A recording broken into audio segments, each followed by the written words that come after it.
Hi, today we're going to talk about the Matriarchal and the Patriarchal Order.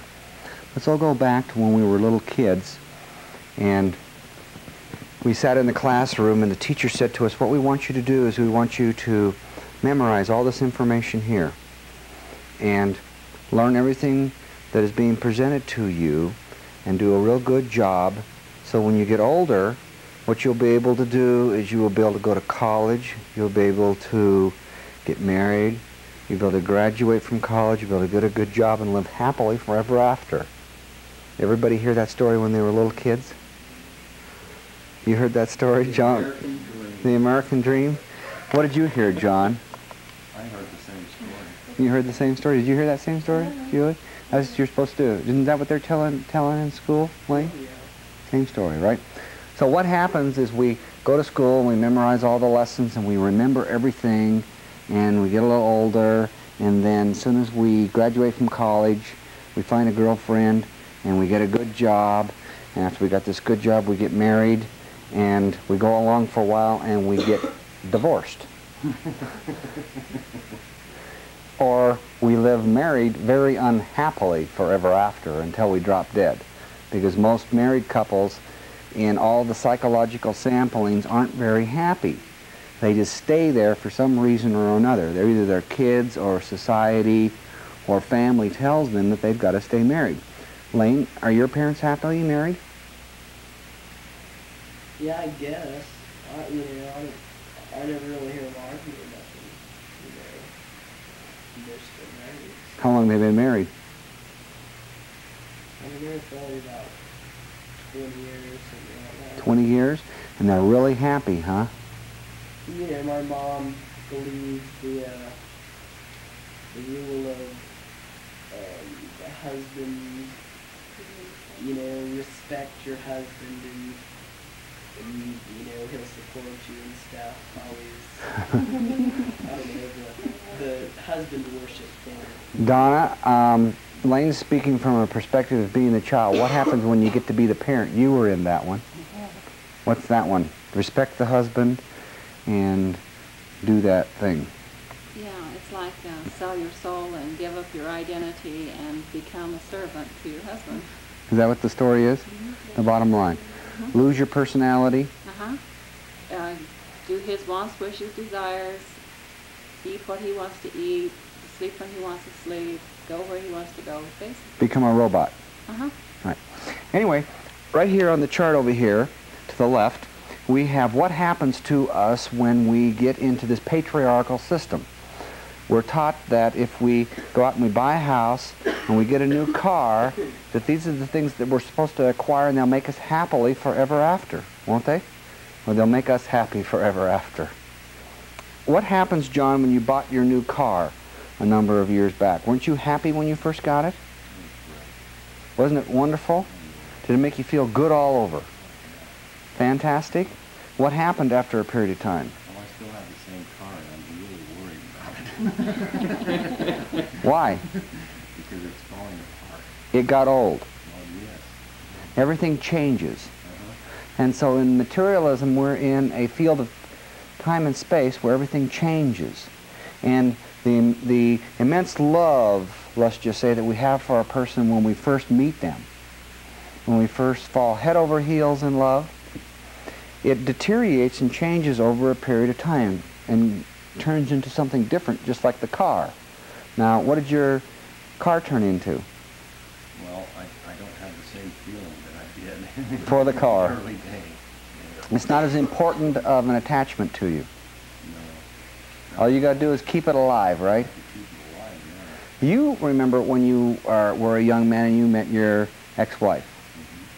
Tell us what it was like when you first met her. It was total heaven. You were in the special zone, right? The celestial zone?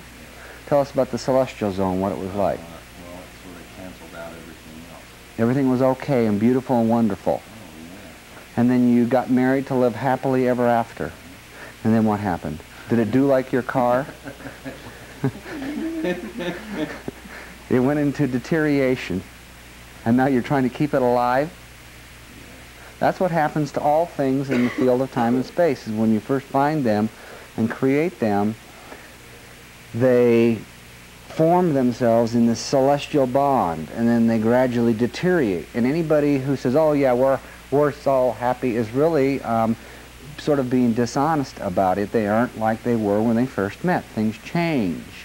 And if we study these people very carefully and we go deep into their families and we look at them, we see what's really going on with them. But what happens in this material prison, we call this minimum security over here at the prison, where you get a house and you're locked into the house payments, right? You're locked into the car payments. You have to buy clothes to put on your body to keep up with the Joneses, to look like the neighbors. And so you're locked into all these things. Now, I'm not saying you don't need shelter. I'm not saying you don't need transportation. But what the dream says to us is, we get a good education, we graduate from college, we get married, we buy a house and a car and live happily forever after and have lots of babies, right? And is the story true for all those who've been through it? You've been through it, John. Is it true? Is it true, Donna? No. Is it true? It's not true. It's a story that, how many people that you know would say the story's true, John, that have been through the story? Well, if they do say it's true, they have given up the truth. They're lying to, they compromise their reality and they're lying to themselves then, right? That's how I see it. What about you, Don? How many people do you know that say the story's true still? Oh, there's a lot that say the story's true. Are they telling the truth in your eyes? No. Why do they want to lie about it? Well, because if they were honest about it, it would shatter their whole reality. They have nothing else. They think happiness is something totally different. It's like they look at happiness as having all these things, and the more they have, the happier they are. Have you ever known any very wealthy people? Very wealthy people that are just so happy that they're floating on bubbles of blissness. My father thinks he is. And he's happy? He convinces himself that he is. But is he? No, You can see it.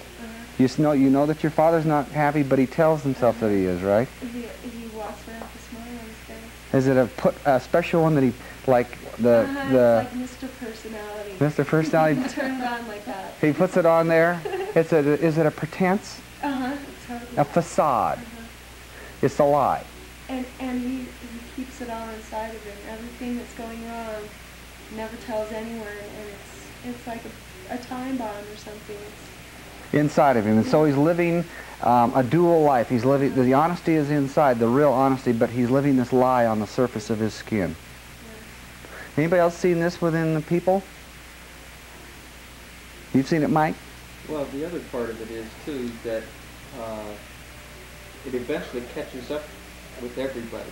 I mean, they start to get old, they start to fall apart, and the whole house of cards starts to fall down around them. By then, they've already committed themselves to that way of life so far, they're so far into it, they don't know what to do at that point. And so at some point, they just get distressed and drop dead. Right. So many people find religion when they get older. It's like all of a sudden you found God, you're 65, you're starting to get sick all the time, and all of a sudden you start going to church every Sunday. I know so many people like that. Right. They've given up on this American dream. They're going to try to find something new. Yeah. It's like they can't find anything to make them happy in the material world anymore. And so they they've go to church and see a vision. I don't know what, obviously it helps a lot of people though. It's a good placebo tranquilizer in old age. Let's add a little more to this story to make the passing away to the grave sound okay.